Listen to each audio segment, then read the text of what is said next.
एक विक्रेता 41,622 रुपये में 42 लैपटॉप बैग खरीदते हैं भैया। 37,345 में 35 लैपटॉप बैग की दर से बेचते हैं। 3952 का लाभ अर्जित करने के लिए कितने लैपटॉप बैग खरीदे और बेचे जाने चाहिए?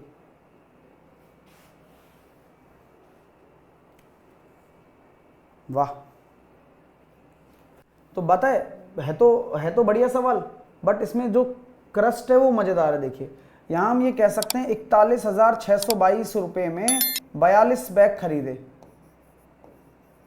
तो एक बैग कितने का है?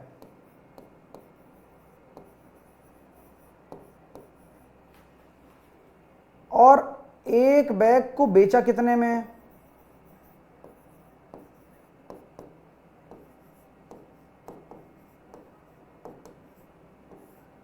पॉइंट आप समझ में आ गया क्या आपको, कि एक बैग को खरीदा कितने में और एक बैग को बेचा कितने में है? ठीक है, वो जरूरी है निकालना, जिससे कि आपको ये समझ में आएगा कि यार लाभ हो कितना रहा है एक पर। सर कैसे करेंगे भाई? आराम आराम से, मेरे आपकी तरह ही सोच सॉल्व कर रहा हूं। 7 6 42, 7 पंजे 35, बचे कितने? 6, 7 नाम 63, बचे कितने? 3, 7 चौके 28, 7 6 42, 6 का भाग दे दिया, 6 नाम 54,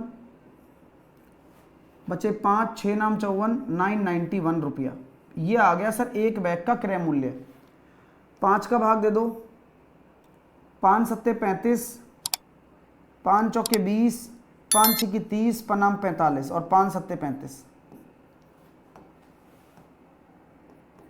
7 एकम 7, 7 छिंग 42, 7 7 49। अगर मैं लाभ की बात करूं एक बैग पर,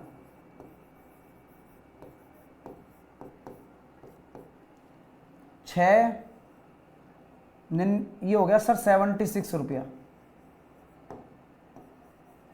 ये भैया एक बैग पर लाभ हुआ है।